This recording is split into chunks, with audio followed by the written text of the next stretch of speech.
Hi, I'm Sal Mercogliano, Associate Professor of History at Campbell University in North Carolina. I'm a former merchant mariner. I'm an adjunct professor of maritime industry policy at the U.S. Merchant Marine Academy. I'm joined by the CEO and head of GCAP, Captain John Konrad. I promoted you to doctor there for a second, John. I think you are a doctor of many things maritime and everything. And so in this episode of not what's going on in the Suez, but what happened in the Suez, we thought we'd just take a quick recollection over the past week. It's hard to believe it was a week ago today that this kind of all started. And I thought it'd be great to put together in the can here, John, a little kind of retrospective of what we thought happened. So I thought we'd talk about the grounding, we'll talk about the salvage, and maybe we'll just talk about the consequences of it. So you did a great video. Absolutely. On the ground. But really quickly, because this is a marine safety, it was a safety incident, and luckily no one got hurt, but there could have been injuries and death, and the abandoned ship was always possible. We want to know first, why are you wearing international orange? Can you explain that? That's the color of my university. So orange and black is the color of Campbell University. Campbell, all right. Campbell University. That is why I'm wearing my international orange. It's hump day. It's Wednesday. It's always hump day at Campbell University. Our mascot's a camel, so this is why we celebrate it. So I thought we'd talk about the grounding. You did a great video on the grounding and everything. And I think as we come back to this, one of the questions I keep getting asked all the time is, how could this have happened? How could a vessel of this size went ahead and grounded? And I got a great video here I'm going to bring up to us to kind of take a look at here as we go on from the guys at Vessel Finder. They did a great job putting this together. So I thought maybe you'd start off on that. Sure. Okay, so this is from Vessel Finder. They did this video on their site. And so one of the things you see here, we're going to avoid the floating around in the anchorage and all the associated things with that. But here's Al Nazaria, here's the Costco Galaxy, and here comes Ever Given. And they'll play it a little slower here so we can basically see it a little bit better here.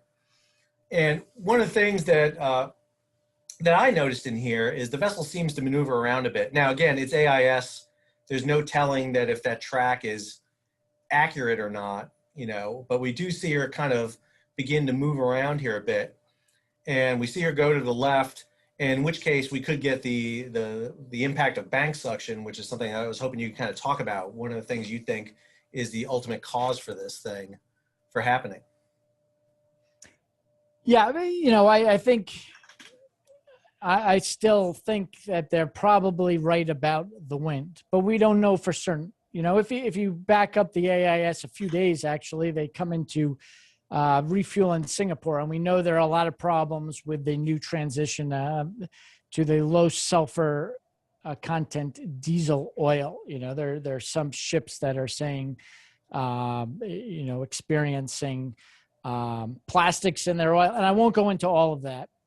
There's been some mixing when COVID happened of aviation fuel in with the diesel fuel because they had to get rid of the fuel, and that expires after 3 months. So there's still some talk about mechanical failures, fuel failures. We won't know to the inspection, but we do know there were high winds at the time. Now, this is good. Everyone sees this, but you have to understand on an airplane, these giant new Airbus, the ships aren't the only things that have expanded in size. You got these double-decker Airbus, and they get all of this flight data, engine data, vibration, fuel analysis. All of this goes up to the black box and is displayed for the captain to see in very good terms.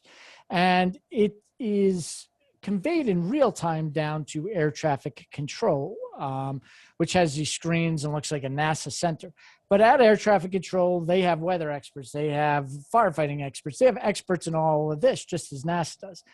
In the maritime world, we don't have that.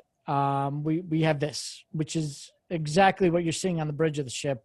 The charts are a little better, but this is basic AIS display. And then we'll have a radar, and then we'll have a helm system with autopilot, which is very basic autopilot.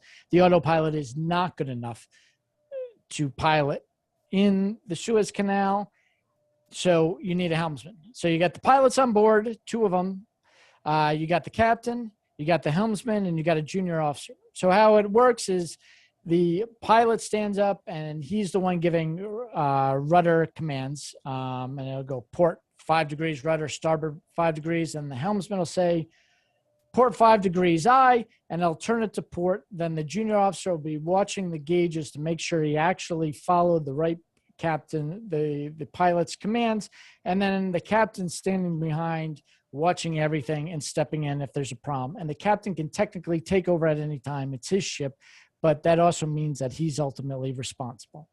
So we don't know engine failure, winds. We think it's winds. Most plausible to me, as they're going down, wind comes. Now it's up to the pilot to tell the helmsman, to change course, or depending on how the pilot gave the orders, he could say to helmsman, track a specific course. Then it's up to the helmsman when he gets blown off to come back on course. But they went off to port and overcompensated to the right. Now, did they confuse the helm order and go port and then try to overcompensate to starboard? We don't know. So it could have been wind, and then they just couldn't overcompensate inside. It could have been a wrong helm command or a wrong rudder. It could have been mechanical failure or just mechanical problems. We won't know until the investigation. We get the black box, but this is, again, the ships. We went from 10,000 TEUs 10, 15 years ago to 20,000 TEUs, increased 25% in size, but 400% in weight. But the crew sizes are the same and the technology is the same. The technology has not improved much in 20 years. There's been no new technology. So, this is something, I'm working part-time with a startup at MIT called BlackSail, blksail.ai. These guys are great. Right now, they're just doing very basic things. So on my Volvo, when I get out of the lane, it gives a little force feedback and helps me center. And if I go unconscious, it'll slow down the car and bring it to the right side of the road. That's something that the aviation industry has, right? If the pilot has a heart attack, the autopilot's going to automatically go into a holding pattern.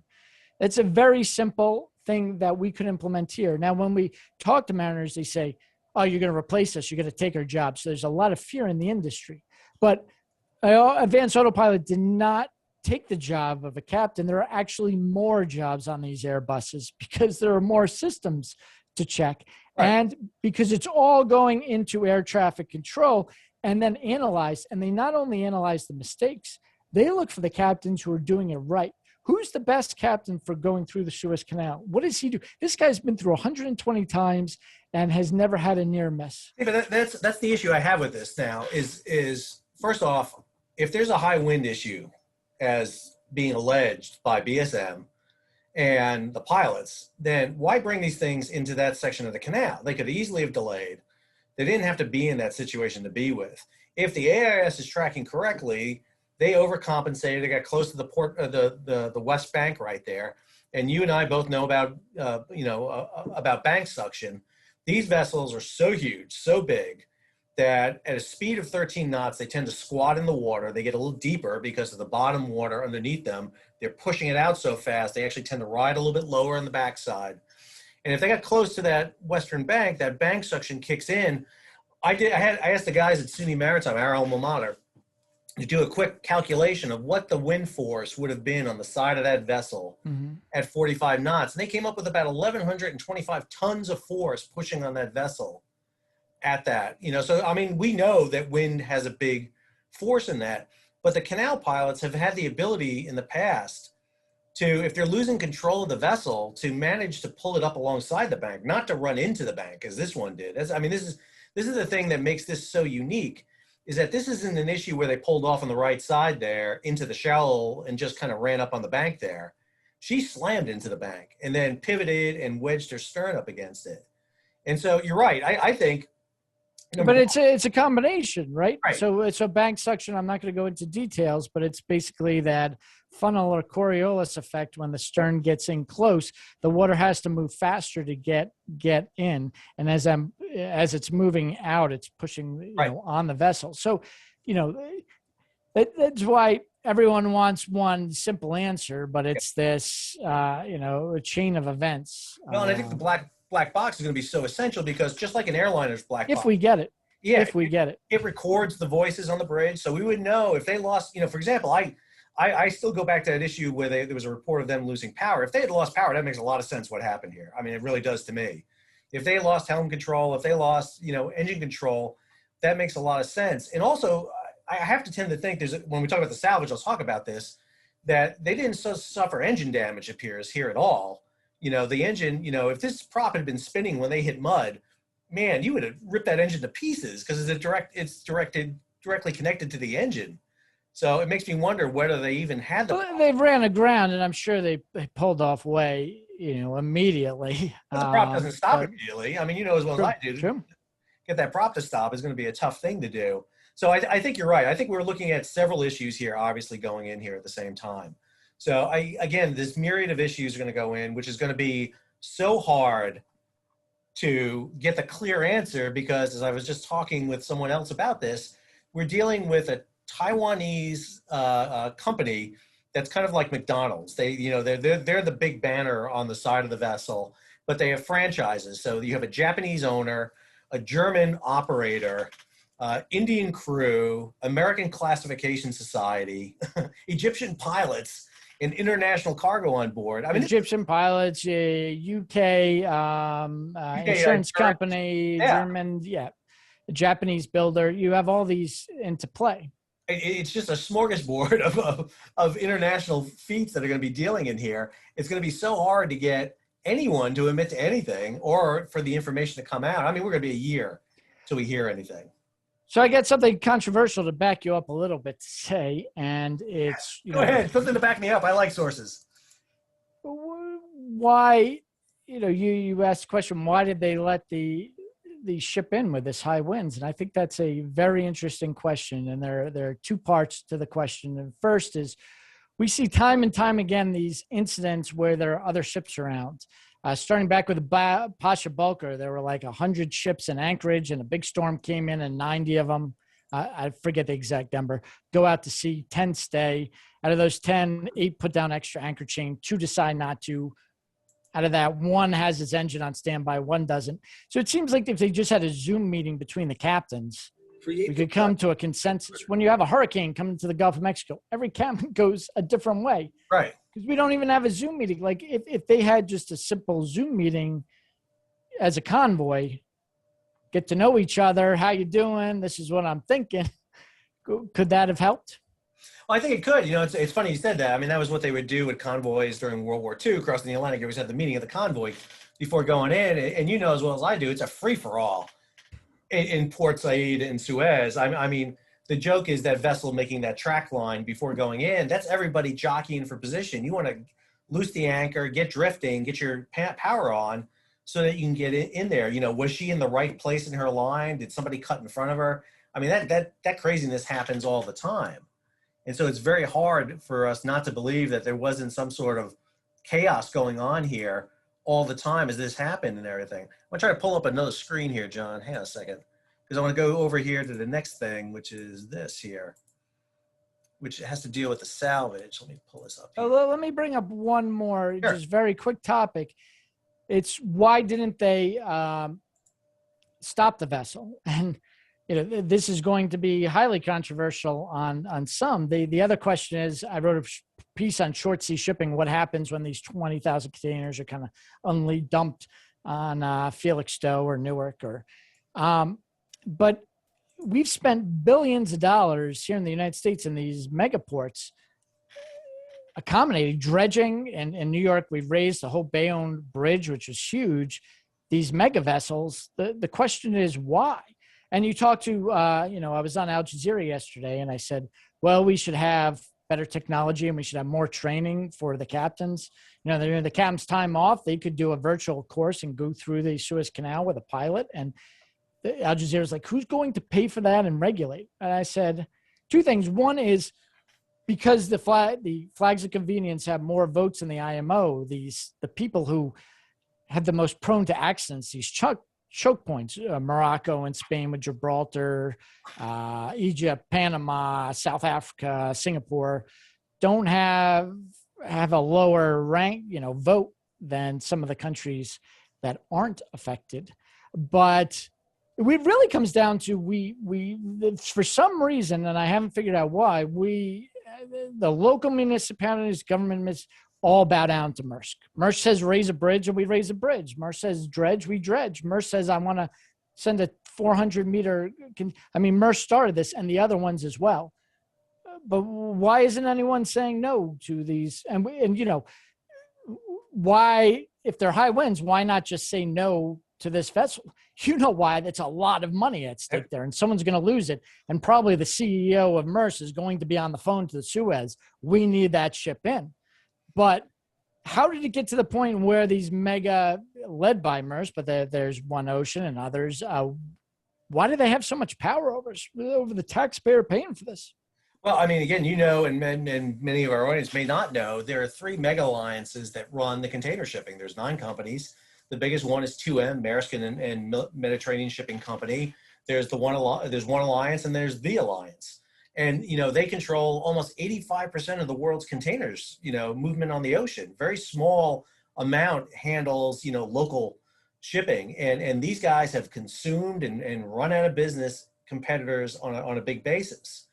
And, if you push the Evergreen ship to the back of the line because, hey, there's high winds, Evergreen, which is, again, the conglomerate that controls all these separate entities under the banner of Evergreen, are going to come back and they'll sit there and say, listen, we'll just boycott you and run around Africa. But can they boycott the Suez Canal? I know they have in the past, but because of economic reasons. Right, but that's the thing, they can't. And it really comes down to the Egyptians running the Suez Canal too, because we've sat here for a week and listened to the Egyptians say that. And not just the Egyptians, but it's happening the same in New York Harbor and Port. Right. It's Port Authorities telling us, hey, everything's fine. Everything's fine. We got it. But they're spending billions of dollars of taxpayer money and it's interesting when we go to maritime conferences, it's usually a whole bunch of maritime academy guys. You and I went to SUNY Maritime in the Bronx. There are a lot of Kings Pointers, and there are other people overseas that went to a maritime. And then you always meet a few guys in this industry who are from Harvard, University of Pennsylvania, Princeton, Brown. And you're like, wow, how'd you get interested in the maritime? And almost all of them say, well, I got recruited by Maersk. Maersk is a huge recruiting at the highest level, and not just here, Oxford and anything. They put a lot of money into the brain power of figuring out how to, I don't want to say manipulate the port authorities, but is that the right answer? I don't know. You're the historian. It's a business. They understand business, and that's the key. But how do they get so much leverage over the Egyptians or the Port Authority in New York? Or it's economy. It's all economy. It's the same reason why this vessel should be paying $700,000 to go through the canal, but she doesn't. She pays a fraction of that because of the rebate that's given to her for the guaranteed payments, up front and in advance for these vessels. That's why it's good you said that. Which probably has to go to loan payments for the expansion, which the Egyptians are still paying off. It all ties into that financial system in Wall Street. And to get those payments, you have to make these long-term agreements. And to make long-term agreements that size, you got to deal with the Maersk and the MSCs of the world. Well, that's why I want to talk about the event that happened here with the refloating. And you did a great video on that. I don't want to repeat everything in the video, but I do want to talk about something that's bothered me. I did get the video, and I did get a call from someone who is very close to the Salvage. I can't say who, but has inside information to correcting me on something. So I want to correct that, but go ahead. All right, but I want to talk about this for a second, because I think the refloating is very interesting to me, because I don't have proof. I haven't talked to anybody at Evergreen or the SMIT or the Suez Canal Authority on this, but I am 100% sure that the Egyptians basically, a normal salvage operation, you have a couple of priorities. Number one is life safety. You're going to save everyone's life. That's number one. Number two is environmental. You want to make sure you don't, pollute and drop fuel oil everywhere. And third is protecting the vessel. But in this case, I think the fourth one was money. And I think it was economy more than anything else. I think the Egyptians put a lot of pressure on Evergreen, their H&M insurance on the hull and machinery, that listen, you need to pull that vessel off. I don't care what you do to it. If you pull it off and get it out of the way. This vessel, understand, and again, for the audience to understand, when they freed her up, they pulled her stern off. Used these big, massive tugs, the Alpgard, the Marco, I forget the other one, Carlo Magna. Which are basically giant offshore tugboats for manhandling these oil rigs into place in places like the North Sea, right? So they pulled her off. They got her stern off of Africa. They got her back in the channel, and then they yanked her off. They just basically and it wasn't even high tide yet. The tide was coming up, and they went ahead and yanked her off. And I watched the AIS video on this. She was in the stream for less than an hour before she's underway heading up. I mean, less than an hour, excuse me, before she's on full power heading up, 7 knots. So they use the engines on this vessel. They use the engines. That's the other thing that's not getting reported a lot is they use the engines. They put the engines astern and use the engines to yank her off. And I am shocked, absolutely shocked that they use the engines on this thing at all. I mean, this thing would hit Asia at 13 knots. Who knows what kind of structural damage was done? I hope they did an assessment in there, but I think the Egyptians took the risk. I think they were risking this vessel. We know they put high capacity pumps on this vessel. When she sails out, I got the video here, let this go. When she sails out, you can see how high she is right there. You can see how high she's showing. I mean, the red showing from her bottom right there. We see how high she is. When she's sailing up here, get this video right here, a little forward up here, she's down by the bow, listing the port. And one of the things I think that they did was bring those high capacity pumps on. They don't seem to be using them. I don't see water being discharged, but it could be on the other side. But I think they took the risk of get her to the lake as quick as they could. They steamed her at 7 knots into the lake. And if you look at where she's in the lake right now, she's up against a shoal right now with the Alp Guard right next to her. So in case she starts going down. But maybe that's the right decision. If this happened in the United States, every environmental group would be running down and every special interest, and it would take a week just to make the decision to pull her off. I'm not saying it's the wrong decision. I'm just saying that's what they did. And I think it's important that that get talked about, because I had somebody ask me today, it's like, well, this salvage took a long time. It's like, no, it didn't. It's like, you have no idea how fast. Super quick. This was. I mean, normally, you know as well as I do, every time you move a vessel, you stop and reassess. And we talked about this, that you're continually, and we talked about this with Nick Sloane from Resolve Marine. Every time you move a vessel, you stop and reassess. You're always doing this. But again, I think Egyptians took a calculated risk. And that's the point I want to make here. The Egyptian calculated risk here was to get the vessel out of the canal. If they got that ship in the stream and she started flooding real bad and we started seeing water flowing off of her, they wanted to take the chance to get her out. I mean, but it's a huge risk. And I think that's what the Egyptians do on a constant basis, is they take risks. They were running the ships through the canal at 13 knots and high winds. They're running 146 ships through the canal today, the past day. They're at 9 knots, 10 knots, but 100. How many pilots does the Suez Canal Authority have? A lot of tired pilots. That's what I'm wondering. Is what happens? Probably.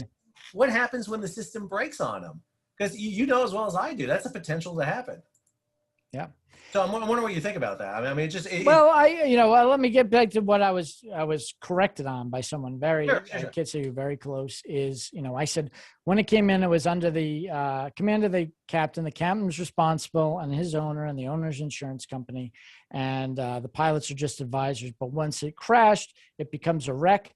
P&I takes the ship technical manager, Bernard Schultz, is paying all the bills until that wreck happens. Then P&I is paying all the bills, and the Suez Canal takes over command of the wreck, and then it could turn back into a ship if it's reassessed later as it pulled off. Apparently I was wrong. So, and there's a lot of legal entities, so I'm not going to get into specifics, but up to 70% of damage, it's covered by hull and machinery. And then only after that is it covered by P&I. Right. Almost any time a ship goes aground at this rate, it's almost always 70%. And if there's any pollution or any injury, right, you're hitting that 70%. But a couple of things went into play here. One is this is a very expensive vessel. So that 70% is a lot higher than on a smaller vessel. And number two, it just never got to be, it was very relatively simple salvage stuff, relatively simple tugs. It never got to be that 70%. So it was never P&I. It was never declared a wreck. So technically, I am told that the captain was still in charge the whole time. Obviously, the Egyptians aren't going to let you do anything until you go through. But that's also interesting. That usually the first thing that happens is the shipping company throws the captain under the bus, right? The captain's still in command, which I love. I know there's going to be controversy. Yeah. We don't even know who it is. The only thing we know about the captain and the crew is they're Indian. That's all that's been released. Well, again, I think again, it shows the priority the Egyptians put on this. I think they're willing to take chances to ensure the canal. So right here, I give you 3 times the Egyptians have taken a chance in this operation. One was letting it in under high winds. Two was basically pulling them off, in the manner they did in such a fast pace, because again, we talked about this. They were at, if they didn't meet these tides, these tides were running out after April 1st, the tides start receding. So they had that in the background. They also knew that it was only going to be a matter of time, maybe about 7 days, that ships start routing around Africa at that point. If the line gets too big at the Suez, even if you go there and they open it that day, it's going to take a week to clear it. They're going to start routing around. And then they take the risk of sailing the vessel, the last, I forget how long it is, 20, 30 miles up into the lake, at 7 knots, not towed. Any smart human being would tow that vessel. They would never put stress on the engine for fear of what would it do. But, hey, we got to get it out of the lake. We got to get it out of the way and get the traffic flowing. And then to run at the pace they're running right now is just, I mean, it really is mind-boggling. Mike Schuler works for you at GCAP, sent me the note on what was the max tonnage moved in the past. I think it was in 2019 or something like that, and they just blew that record out of the water here. So let me tell you what actually happened with the Salvage, though, from my official source, so I can't disclose. It was told it was very simple: dredge at low tide, push and pull on high tide, and that they had the regular suction dredge, which is basically a mobile vacuum sucking out the stern, and on the bow they had the suction cutter, which was actually same thing. It's a vacuum cleaner but with a drill bit that cuts into it. Right. And that's for the rocky bottom that we knew was over there that was reported. It's everything we said. They pushed here, they pulled here to do Operation Backtwist or whatever they're calling it. The one thing that I missed, so I had talked on previous that they probably ballasted aft to pop the bow off. They said they thought about that, but it was sitting on the keel. Once the stern got off, it immediately had that list, and that kind of pulled it off the keel and rolled it, so it slid off a little bit. So they said that was a giant help. The other thing, which I had missed, is they actually put a tug up on the bow with its stern facing the bow and the tug facing away from the bow, and used prop wash. So prop wash does two things. It kind of, as they're pulling, it cleans away the sand that's accumulating behind it. And it also gives a little hydraulic pressure to that bow to help push it off. So they said that was critical. So it was the tide, the list, and so forth. Right, and I think all of that plays in here.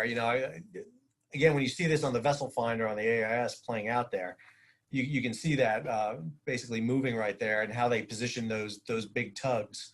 And I think especially the Alp Guard, which was that real big anchor tug that they had, was really essential for getting that pull. She puts out that big bow anchor, that big mushroom anchor she has up there, able to put it out and pull on her, use her prop along with the winches to pull her off. But again, I think again, using the engines too on the vessel is key, getting that, that vessel power too. And like you said, getting in there, it really was amazing. It was amazing they pulled it off as fast and as quickly as they did. Again, any other time we would ever see this done, you would continually keep assessing the vessel, always, before you put anything on it. But again, the overarching priority here is 12% of the world economy goes through the Suez. And in truth, the Ever Given didn't matter. You just had to get her out of the way. And, when everyone talked about blowing her up and getting her out of the way and doing all these crazy things with her, this is basically what they did. They did everything they could to get her out. And literally when she sails into the lake, immediately there's vessels underway heading in. They're not even waiting. They're sailing right past her going in. And I think you see that right now. Let's talk about consequences, because I think the consequences are going to be really the big issue. That's where we are today. What we think going forward. What's Evergreen going to learn? What's the Suez Canal Authority going to learn?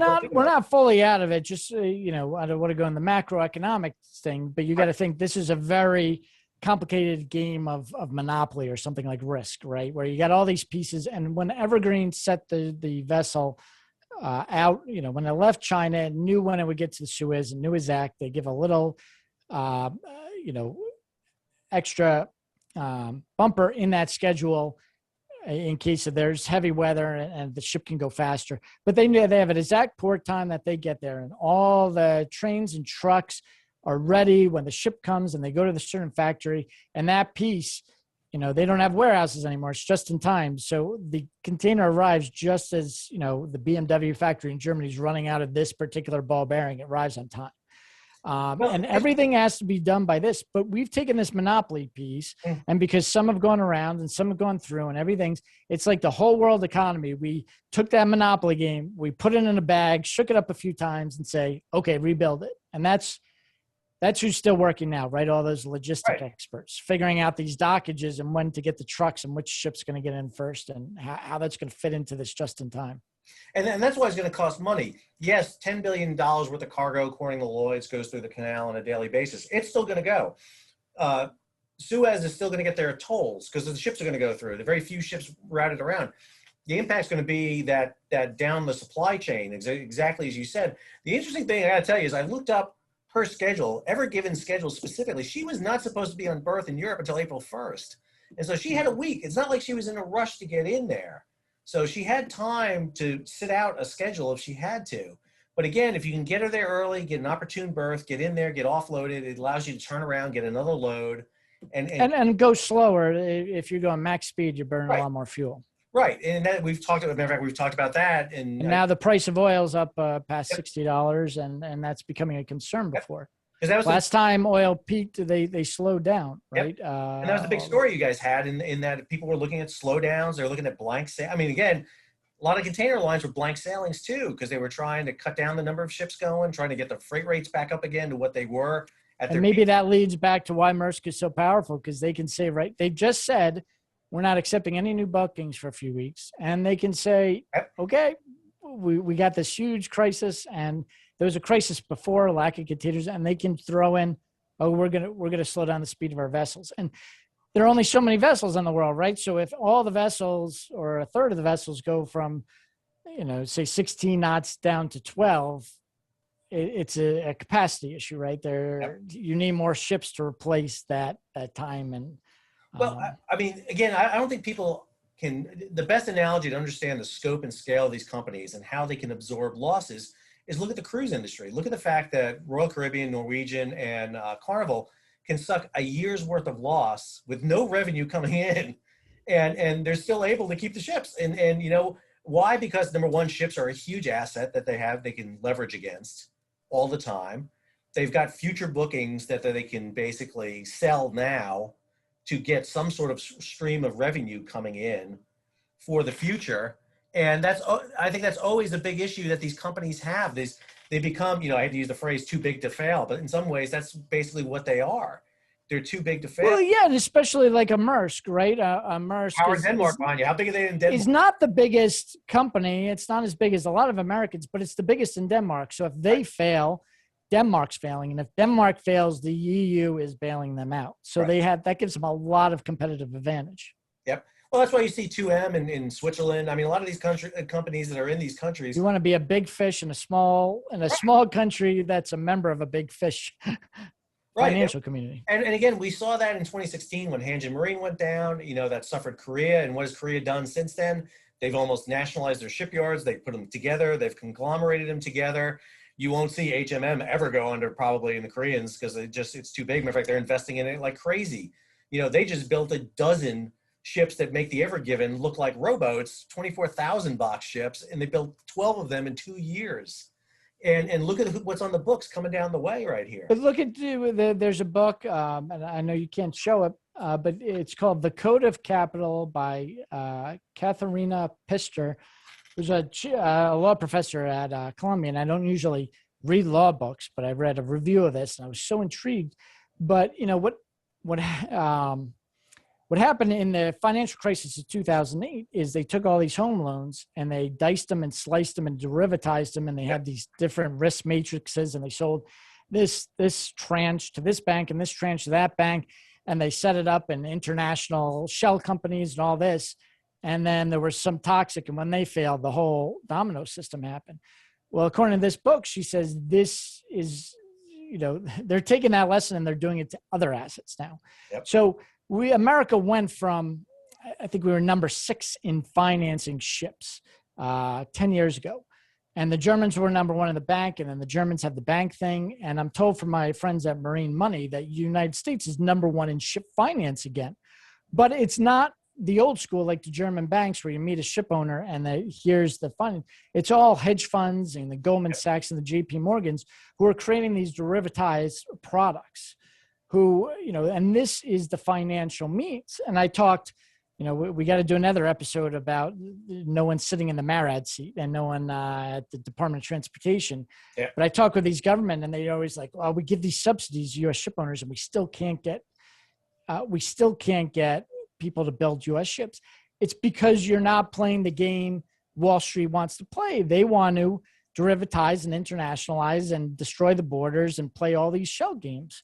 And if you don't do that, you're not going to build. So I think that's critical for the U.S. fleet is that I talked to Admiral Budsby about this. He goes, well, didn't that crash the economy before? And I said, yes, but that's the game they want to play. They're playing that already with real estate, with factories, with mergers of companies. You either play that game, which is dangerous, or you don't have a merchant fleet. But all our competitors are playing it. Mercer's playing it. MSC's playing it. It's being played.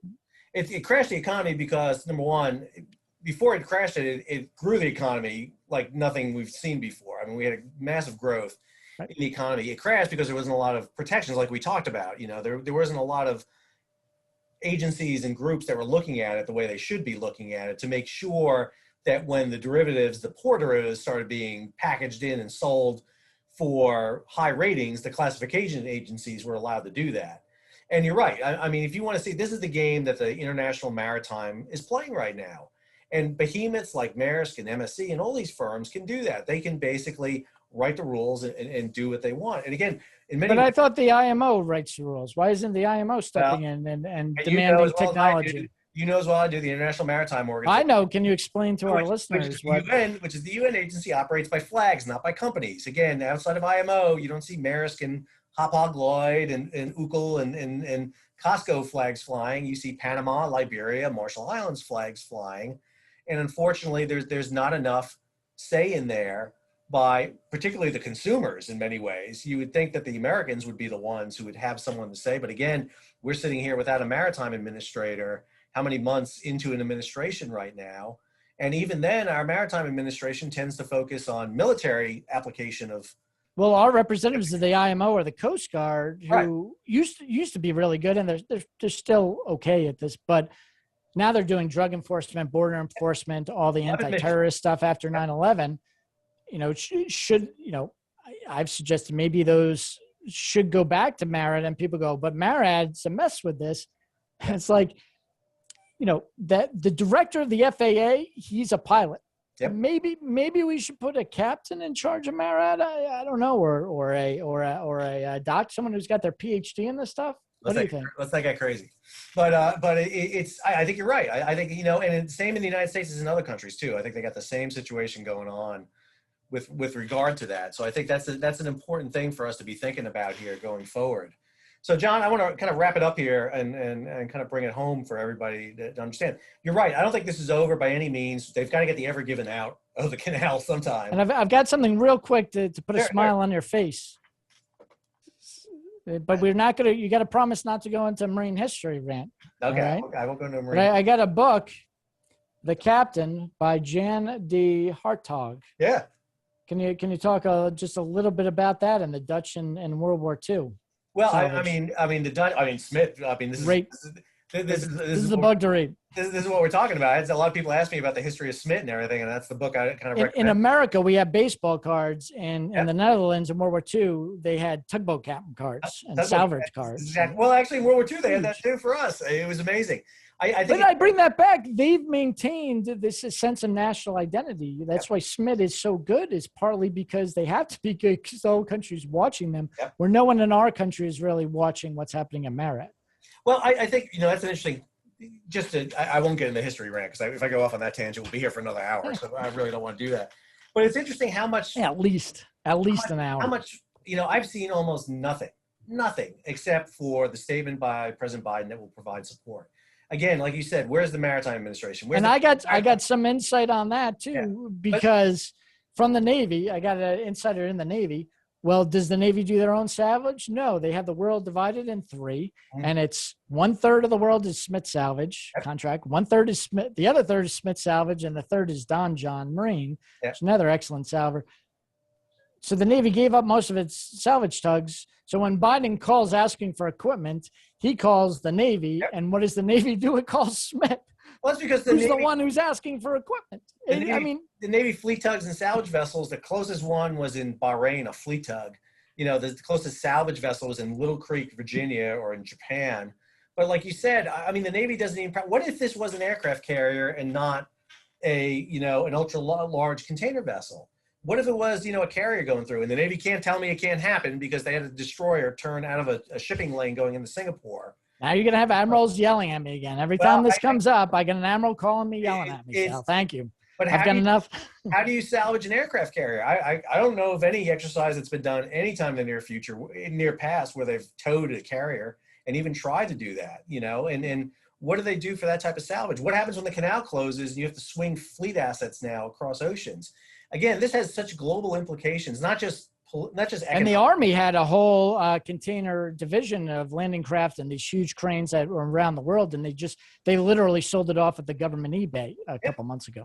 Yeah, and so I mean, the whole fleet of these landing craft. Yeah, when we lose all these assets and everything, and again, one of the things we see is the vulnerability. And people talk about the privatization. I'm sorry to get a rant, but they talk about the privatization of our schools and how bad that is. I'll take privatization. This is dissolution. It's just gone. It's not privatized. It's just gone. Yeah.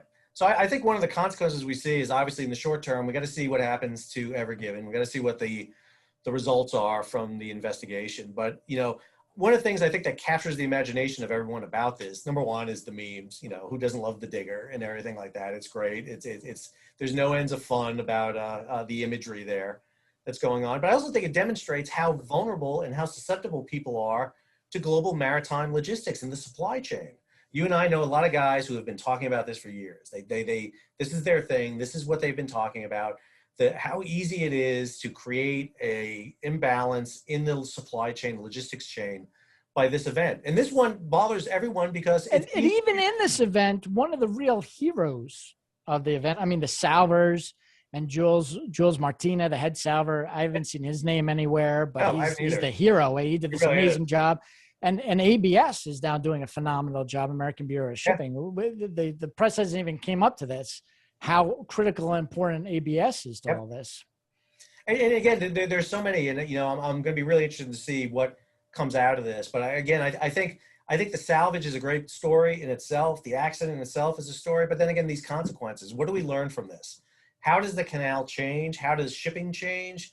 Somebody asked me, he's like, well, I guess these big ships are going to go away now. It's like, no, they're going to keep getting bigger and bigger as long as they can. Well, we learned the big ship lesson, Costa Concordia. Yeah. It is really, really hard to get 5,000 people off a ship when an emergency. Yeah, that's the lesson we learned. If you try to get 5,000 people off an emergency, people are going to die. Don't build these 5,000. Go on 1 in 2,000 people ships. Yep. But it didn't stop it. Before that, BP oil rig. Let's not get these mega drill ships in 10,000 foot water. Let's get a couple smaller ships close to shore. But we're not learning this. But that's again, I'm going to go to my history rant here. That's maritime legislation. It's written in blood. You don't change. But what was different in Exxon Valdez? Because we did do double hulls then. And then it seems everything since we haven't learned the lessons written in blood. Well, and it's funny you said that because I think the tanker industry is the one that's learned the best lessons of it all. I think because of the bad press. And, if you look at the amount of tanker spills in the world today, it's minimal. I mean, it's amazing how much that industry has really, because of press, because of a lot of attention, have been able to reform themselves and change things. You had the explosions, then inert gassing came in, you had the groundings, the breakups, and everything. I think that's an industry that seems to definitely learn. I would argue the bulk industry hasn't quite learned that yet because of the losses they're suffering. I think Costa Concordia, just because that vessel, the wind was blowing from one direction, vice another direction, if that wind had been blowing that vessel off the coast as opposed to on the coast, and instead of 32 dead, you had 1,000 dead, we would have a different lesson right now. And I think the same thing here. Our lesson, we don't learn lessons until they're written in blood. We don't learn to, put enough lifeboats on a vessel till 1,500 people and Jack drowned, on the Titanic. But even then we like, oh, now we got enough lifeboats. Now we're good. But people drowned, people died in the Alfaro. What lessons have we learned? well, that's exactly true. I mean, we lost an entire ship. All ships should have covered lifeboats was the lesson. It's not happening in military sea lift command. Nope. That we should have at least 2 e-burbs because one might fail and there should be GPS. Still not mandated. Yep. I mean, all these lists of recommendation, the commandant just redlined them all. Well, and I think that this event is different in that it got such public attention, as much as those other ones did, but not on a global scale like this. And I think it's really interesting to see who keeps following this and if we keep the word alive on this and track it. I think that's the best that can happen from it. And people, realize that maritime shipping. I hate to be a downer though, but Costa Concordia was a I agree. global event. And what changed? I agree. And the cruise lines will come out with a list of how they built this new training center and do everything, but and there were some changes compartmentalized in container, but how did that help prevent this incident? Yeah. I don't see the connection. I think again, the best you got to do is keep going forward. You can't. I dismiss that lessons written in blood, our safety lessons are written in blood, and that blood changes those lessons. I think that was the case until the Exxon Valdez is my hypothesis. Please, as a historian, prove me wrong, but I don't think that's the case anymore. So well, and you may be right, because again, this is going to be a good test case. The world has changed. Well, I think again, the dollar, the dinero, the euro, whatever we're using right now is going to be the one that kind of drives things right now, and I think you see that with these big companies. All right, John, I think we probably bored our watch. Yeah, we lost half of them. If you're still here, congratulations. Congratulations, you deserve to be here to the end. You're a hardcore person. Send Sal your email, and I'll send you some international orange gear. There you go. To thank you. If you're still clap on the back. We'll come back when we come up with something new to say and figure out what's. I got a lot more new to say. We do. There's a lot more to say. So, John, I appreciate having you on, man. And what's that next episode? What are we talking about next? I don't know. We're gonna come up. I think we do have to talk about the United States and what's going on with American shipping right now. I think that's a good one to talk about and everything. All right, I got to prepare myself for that one. Well, what do you want to talk about? I mean, no. I think that's good, but. We keep saying that, but again, next week, who knows what's going to happen? We already had an MSC, Trident went into the dock there in Istanbul. We got a ship that was lost power, a Maersk ship in the Pacific that lost power. I mean, again, we talk about these events. Not all these events hit the mainstream, but if you log in, you follow G Captain, you'll see all these events. And unfortunately, they happen with too much regularity in the world today, and we see them happening all the time. Well, John. We'll come up with a plan and we'll come up with a theme for the next episode. All right. Thank you, Sal. Thanks, John.